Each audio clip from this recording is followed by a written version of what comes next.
Dear student, प्रतिष्ठा IAS academy में आपका स्वागत है, वंदन है, अभिनंदन है। जैसा आप लोगों ने हमारे पहले वीडियो में देखा कि मैंने साइंस का एक संक्षिप्त जो है इंट्रोडक्शन देने का प्रयास किया और सारे लोगों ने लाइक भी किया। आप लोग जो उसको लाइक करिए, सब्सक्राइब करिए, अपने मित्रों को भी बांटिए। तो आइए हम लोग देखते हैं कि हमको साइंस में कौन कौन से टॉपिक पढ़ने हैं जो बहुत ही इंपॉर्टेंट हैं, काफ़ी इम्पॉर्टेंट हैं और सारे एग्जाम में यही क्वेश्चन आते हैं। तो आइए हम लोग सबसे पहले देखते हैं ह्यूमन फिजियोलॉजी, मानव क्रिया विज्ञान या मानव आकारिकी में हम लोग जो टॉपिक पढ़ते हैं। ये टॉपिक मैंने यहाँ पे लिख दिया है पहले से ही, और ध्यान दीजिएगा। ये जो पहला टॉपिक है ये डाइजेशन सिस्टम एंड न्यूट्रिशन। क्या है? डाइजेशन सिस्टम एंड न्यूट्रिशन, पाचन तंत्र और पोषण। पाचन तंत्र और पोषण ये पहला टॉपिक है। बहुत ही महत्वपूर्ण टॉपिक है क्योंकि हर एग्ज़ाम में, छोटे बड़े हर एग्ज़ाम में कम से कम एक क्वेश्चन और मैक्सिमम जो है 3 क्वेश्चन इससे हमेशा पूछे जाते रहे हैं। और इसके साथ साथ जो है ये आपके पॉइंट एग्ज़ाम के पॉइंट ऑफ व्यू से इम्पॉर्टेंट तो है ही है, और साथ ही जो है आपके दैनिक लाइफ में आप जब तक जिंदा रहते हैं तब तक ये काम आता रहेगा। तो दोनों के लिए बड़ा ही महत्वपूर्ण टॉपिक है डाइजेशन सिस्टम और न्यूट्रिशन। हालांकि पूरी साइंस बड़ी इंपॉर्टेंट रहेगी आपके लिए। सेकंड टॉपिक जो हम लोग पढ़ते हैं, चर्चा करेंगे, ये है सर्कुलेटरी सिस्टम। सर्कुलेटरी सिस्टम में हम लोग पढ़ते हैं ब्लड पढ़ते हैं, यानी रक्त पढ़ते हैं, रक्त कितने टाइप का होता है। इसके बाद पढ़ते हैं ब्लड वेसल्स पढ़ते हैं। ब्लड वेसल्स के साथ हम लोग हार्ट पे थोड़ा सा चर्चा करते हैं। तो ये टॉपिक इंपॉर्टेंट है। इसके बाद तीसरा टॉपिक आता है रेस्पिरेटरी सिस्टम, श्वसन तंत्र है। श्वसन तंत्र क्या है ये भी हम लोग ढंग से पढ़ते हैं, विस्तार से पढ़ते हैं। अगला जो आता है कंकाल तंत्र है, स्केलेटल सिस्टम है। कंकाल तंत्र हमारी हड्डियाँ कितनी हैं, कितनी होती हैं, किससे बनी हुआ करती हैं, और कौन सी हड्डी सबसे ज़्यादा मजबूत है, कौन सी कैसी ब्यूटी बोन है, तो सब पे चर्चा करते हैं। इसके बाद आता है हमारा मस्कुलर सिस्टम, यानी मांसपेशी तंत्र। हमारे शरीर में कितनी मांसपेशियाँ पाई जाती हैं, सबसे ज़्यादा कहाँ पाई जाती हैं, मजबूत कौन सी है, यहाँ से भी क्वेश्चन आए हुए हैं, ये भी इम्पोर्टेंट है। इसके बाद अगला टॉपिक हम लोग पढ़ते हैं रिप्रोडक्शन सिस्टम, जनन तंत्र। इसमें जनन तंत्र में हम मेल का रिप्रोडक्शन सिस्टम और जो है फीमेल का, दोनों की चर्चा करते हैं विस्तार से। ये भी आपके लिए बहुत बढ़िया रहेगा। अगला जो हम लोग पढ़ते हैं जो सब्जेक्ट है नर्वस सिस्टम है, तंत्रिका तंत्र है। हमारे ब्रेन के कितने पार्ट हैं, किस पार्ट का कौन सा वर्क होता है, ये बहुत बढ़िया इंपॉर्टेंट चैप्टर है हमारे समझ से। ये भी आप लोग बहुत लाइक करोगे। अगला जो आता है सबसे लास्ट चैप्टर हम लोग पढ़ते हैं उत्सर्जन तंत्र, स्क्रेटरी सिस्टम। तो ये हमारे 8 टॉपिक हैं, ह्यूमन फिजियोलॉजी में ये पढ़ाए जाएंगे। और यहाँ से बहुत सारे क्वेश्चन आए हुए हैं, और होने वाले एग्ज़ाम जितने भी हैं, चाहे UPSC का एग्ज़ाम हो, स्टेट PCS का हो या वनडे एग्ज़ाम हो, हर एग्ज़ाम में यहाँ से क्वेश्चन आते हैं। तो आइए जो सबसे ज़्यादा इम्पॉर्टेंट चैप्टर है, टॉपिक है, वो है डाइजेशन सिस्टम एंड न्यूट्रिशन। ध्यान दीजिएगा, डाइजेशन सिस्टम एंड न्यूट्रिशन, पाचन तंत्र और पोषण, दोनों टॉपिक बहुत ही महत्वपूर्ण हैं। तो आइए हम लोग सबसे पहले इस पर चर्चा करते हैं, फिर आगे हम लोग चलते हैं आगे।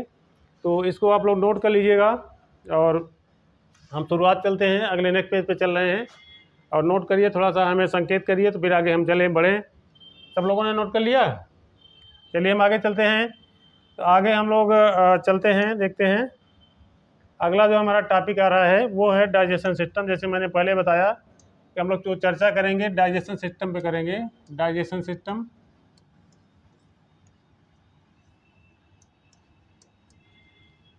डाइजेशन सिस्टम, डाइजेशन सिस्टम यानी पाचन तंत्र। हम पहले बता चुके हैं कि बहुत ही महत्वपूर्ण, बड़ा ही इम्पोर्टेंट जो है ये आपका टॉपिक ही है पूरे साइंस में। तो देखते हैं हम लोग पाचन तंत्र। पाचन तंत्र,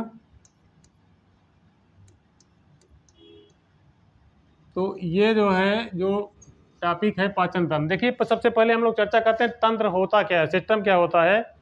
देखिए जो सबसे ज़्यादा महत्वपूर्ण है सामान्य जानकारी के लिए भी, वैसे भी सिस्टम का मतलब होता है जहाँ सेम वर्क, जहाँ एक ही प्रकार का कार्य जो है बहुत सारे ऑर्गन मिलके करते हैं, एक ही वर्क को बहुत सारे अंग मिलके करते हैं, तो सबके कार्यों को मिला करके हम क्या बोलते हैं, सिस्टम बोलते हैं। ऐसे पाचन तंत्र में बहुत सारे ऑर्गन हमारे ये हैं कि हमारी बक्कल कैविटी है, गुहा है, हमारी जो है हमारा स्टमक है, हमारी छोटी आंत, बड़ी आंत है, सबका योगदान है, सब लोग मिलके जो है पाचन करती है। तो ये पूरा सिस्टम क्या कहलाता है, डाइजेशन सिस्टम यानी पाचन तंत्र। तो सबसे पहले हम लोग देखते हैं कि पाचन कहते किसको हैं, पाचन कहते किसको हैं, जो बड़ा ही महत्वपूर्ण है। आइए हम लोग देखते हैं पाचन। तो सबसे पहले हम लोग देखते हैं पाचन क्या होता है। पाचन यानी डाइजेशन। डाइजेशन क्या है? डाइजेशन यानी पाचन, ये हो गया पाचन। देखिए, जो हमारा खाद्य पदार्थ है, जटिल भोज्य पदार्थ को सरल भोज्य पदार्थ में बदलने की प्रक्रिया क्या कहलाती है? पाचन कहलाती है। क्या है? जटिल भोज्य पदार्थ को सरल भोज्य पदार्थ में बदलना ही पाचन कहलाता है। अब आपके दिमाग में सवाल आएगा कि जटिल क्या है, सरल क्या है। तो थोड़ा सा हम बताते हैं कि जटिल क्या है। जैसे हम लोग खाते हैं कार्बोहाइड्रेट खाते हैं। क्या खाते हैं? कार्बोहाइड्रेट खाते हैं। कार्बोहाइड्रेट खाते हैं, सेम नाम हिंदी में वैसे ही रहेगा। तो कार्बोहाइड्रेट खाते हैं। कार्बोहाइड्रेट मिलता किस में है? जैसे रोटी हो गया, चावल हो गया, ऐसे चीज़ों में हमें कार्बोहाइड्रेट मिलता है। कार्बोहाइड्रेट है। अगला जो आता है हमारा, वो देखते हैं। अगला जो आता है वो आता है हमारा फैट। फैट यानी वसा। फैट को लिपिड भी कहते हैं, लिपिड भी कहते हैं, ध्यान दीजिएगा। फैट को लिपिड भी कहते हैं। ऐसा खाद्य पदार्थ जिससे जैसे तेल है, घी है, ये फैट में आते हैं। तो ये हो गए आपके जो है फैट। और इसके बाद आता है प्रोटीन। प्रोटीन होता है, प्रोटीन जो बड़ा ही महत्वपूर्ण हमारे खाने में महत्वपूर्ण भूमिका अदा करता है। तो आइए देखते हैं कार्बोहाइड्रेट क्या होता है। देखिए, कार्बोहाइड्रेट ये जो है हमारा रोटी और चावल जो है जटिल भोज्य पदार्थ है। जटिल का मतलब जो है, अगर इन भोज्य पदार्थों को हम डायरेक्ट अपने कोशिकाओं को देंगे, हमारे ह्यूमन बॉडी की जो जितनी भी कोशिकाएं हैं, अगर उनको उनके पास पहुंचाते हैं तो वो एक्सेप्ट नहीं करेंगी इसको सरल भोज्य पदार्थ में। सरल भोज्य पदार्थ क्या है? कार्बोहाइड्रेट का जो बन जाता है, कार्बोहाइड्रेट का जो अगला वो बनता है ग्लूकोज बनता है। क्या बनता है? ग्लूकोज। ये ग्लूकोज हो गया। तो देखिए, जटिल भोज्य पदार्थ हमारा कार्बोहाइड्रेट है, सरल भोज्य पदार्थ ग्लूकोज है।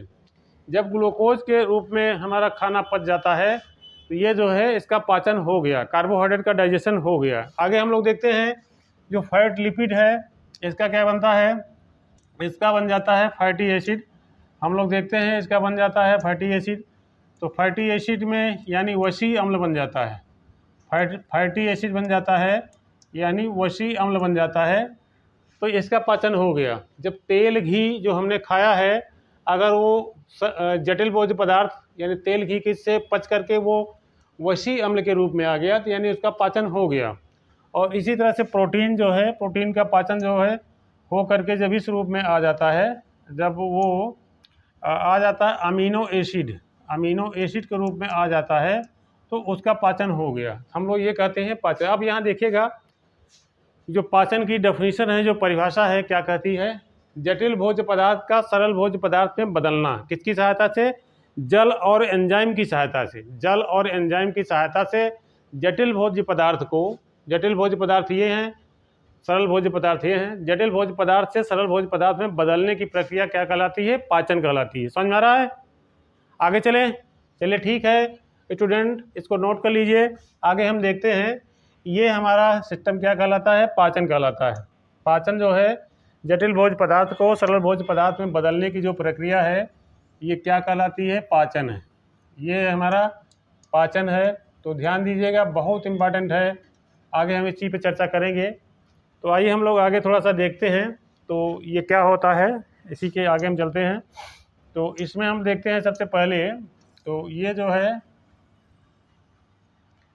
अब हमने ये मिटा दिया और यहाँ पे इसको भी हटा देते हैं। तो हम लोग देखते हैं कि जो कार्बोहाइड्रेट है, कार्बोहाइड्रेट भी एक महत्वपूर्ण जो है रोल प्ले करता है हमारे पाचन में। हमें सबसे ज़्यादा एनर्जी, सबसे ज़्यादा ऊर्जा इसी से मिलती है। देखिए, जो इससे ऊर्जा मिलती है, ये मिलती है 4.2 के काल मिलती है। इतना ऊर्जा हमको मिलती है 1 ग्राम। आइए लिख देते हैं। इससे जो ऊर्जा मिल रही है 1 ग्राम कार्बोहाइड्रेट में, 1 ग्राम कार्बोहाइड्रेट में जो ऊर्जा मिल रही है, वो ऊर्जा इस तरह की है। 1 ग्राम 1 ग्राम में जो ऊर्जा मिल रही है 4.2 के काल ऊर्जा जो है ये मिल रही है 1 ग्राम कार्बोहाइड्रेट में। और इसी तरह से फैट में देखते हैं तो 1 ग्राम फैट में जो ऊर्जा मिल रही है ये मिल रही है 9.3 के काल, इतना ऊर्जा कैलोरी मिल रही है। इसी तरह से प्रोटीन में देखें, देखिए प्रोटीन का सबका अलग अलग है। हालांकि प्रोटीन में 1 ग्राम में जो ऊर्जा मिलती है वो हम लिख देते हैं, वो मिलती है 4.1 के काल, 4.1 के काल यानी किलो कैलोरी ऊर्जा मिलती है। तो ये रहा हमारे सबसे ऊर्जा मिलने की जो एक हमने वो पेश किया है, एक स्टैंडर्ड जो है कि सबसे ज़्यादा जो ऊर्जा मिलती है 1 ग्राम फैट और लिपिड में सबसे ज़्यादा ऊर्जा मिलती है। तो यहाँ से भी क्वेश्चन बहुत बढ़िया क्वेश्चन बनेगा, किसी भी टाइम यहाँ से पूछ सकता है कार्बोहाइड्रेट प्रोटीन वसा में सबसे ज़्यादा ऊर्जा 1 ग्राम में सबसे ज़्यादा ऊर्जा किससे मिलती है? तो किससे मिलती है? फैट और लिपिड से मिलती है। अब अगला सवाल ये बनता है, हमारे ह्यूमन बॉडी को, हमारे मानव शरीर को सबसे ज़्यादा जो ऊर्जा मिलती है वो मिलती है कार्बोहाइड्रेट से। कार्बोहाइड्रेट से पूरी ऊर्जा का 70% पार्ट जो है कवर करता है कार्बोहाइड्रेट।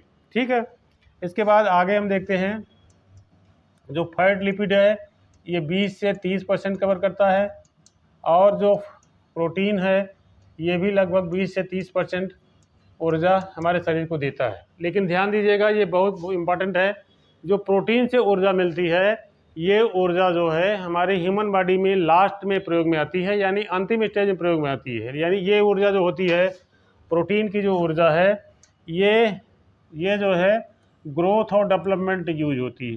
ये जो है ग्रोथ और डेवलपमेंट क्या है? वृद्धि और विकास, ये जो है इसमें यूज होती है, वृद्धि और विकास में प्रयोग में लाई जाती है। यानी हमारे बॉडी को जो ऊर्जा की आवश्यकता हो पूर्ति करते हैं ये कार्बोहाइड्रेट पूरा करता है, फैट पूरा करता है। जो प्रोटीन की एनर्जी है जो दाल से मिलती है, दालों से मिलती है, ये हमारे ग्रोथ और डेवलपमेंट में काम आती है। तो ध्यान दीजिएगा, जो हमको ऊर्जा मिलती है वो मिलती है प्रोटीन क्या कहते हैं, कार्बोहाइड्रेट से, फैट से मिलती है। तो आगे हम लोग चर्चा करते हैं। देखिए यहाँ से भी क्वेश्चन ये भी बहुत बढ़िया बनेगा, हमारे ह्यूमन बॉडी को या प्रत्येक ह्यूमन को सबसे ज़्यादा एनर्जी किससे मिलती है? वो मिलती है कार्बोहाइड्रेट से मिलती है। कितनी पूरी मिल रही है? ये मिल रही है 70%। उसके बाद सेकंड जो पोजीशन है वो फैट और लिपिड की है, यही ऊर्जा हमारे काम में आती है। और ये जो है प्रोटीन की ऊर्जा है ये हमारे ग्रोथ डेवलपमेंट में काम आती है। देखिए एक चीज़ और बता दें, जो फैट और लिपिड की ऊर्जा है, जो हमें तेल और घी से ऊर्जा मिलती है, होती तो बहुत काम की है, लेकिन इस ऊर्जा को बचाना ही बहुत डेंजरस होता है। यानी जितना आप घी और तेल ले रहे हैं सारी ऊर्जा को ख़त्म कर देंगे तो ये बेस्ट माना जाएगा। अगर ये ऊर्जा बची रहती है तो हमारे बॉडी में जो है कोलेस्ट्रॉल बन जाता है, जो एक बहुत बड़ी घातक बीमारी है। कोलेस्ट्रॉल से हमारा ब्लड सर्कुलेशन बाधित होगा, ब्लड सर्कुलेशन के बाद हमारे हार्ट अटैक की संभावना बढ़ जाएगी। तो ध्यान दीजिएगा, वैसे लॉन्ग टाइम वर्क करने के लिए बहुत यूजफुल होती है, बहुत उपयोगी मानी जाती है। आप लंबे समय तक कार्य करेंगे उसके लिए फैट और लिपिड की ऊर्जा बहुत मस्ट होती है, अन्यथा आप लंबे समय तक काम नहीं कर पाएंगे। तो आइए आगे हम लोग चलते हैं। हाँ देखिए स्टूडेंट, हम लोगों ने अभी पढ़ा जो है कि हमारे खाने में क्या क्या चीज़ें होनी चाहिए, तो इन चीज़ों पे हम चर्चा कर रहे थे। तो 1 ग्राम कार्बोहाइड्रेट से कितना ऊर्जा मिलती है, मैंने बताया कि ये ऊर्जा मिलती है 4.2 के काल। और पूरे मानव शरीर को जो ऊर्जा मिलती है वो सबसे ज़्यादा ऊर्जा जो है इसी से हमें ऊर्जा की आपूर्ति कार्बोहाइड्रेट से होती है, जो हमें रोटी और क्या कहते हैं चावल इत्यादि से मिलता है। और इसी तरह से फैट और लिपिड, देखिए फैट और लिपिड का मतलब वसा, जो तेल घी हम खाते हैं, इसकी जो ऊर्जा होती है सबसे ज़्यादा 1 ग्राम में सबसे ज़्यादा, मैंने बताया कि बहुत ज़्यादा इंपॉर्टेंट क्वेश्चन यहाँ से बन सकता है किसी भी टाइम जो है। 1 ग्राम में सबसे ज़्यादा ऊर्जा किस में मिलती है? तो फैट लिपिड होता है। इसके बाद होता है 1 ग्राम प्रोटीन से सबसे ज़्यादा ऊर्जा कितनी मिलती है? 4.1 के काल मिलती है। और मानव शरीर की पूरी एनर्जी सप्लाई का, ऊर्जा पूर्ति का 20 से 30% पार्ट ये कवर करता है।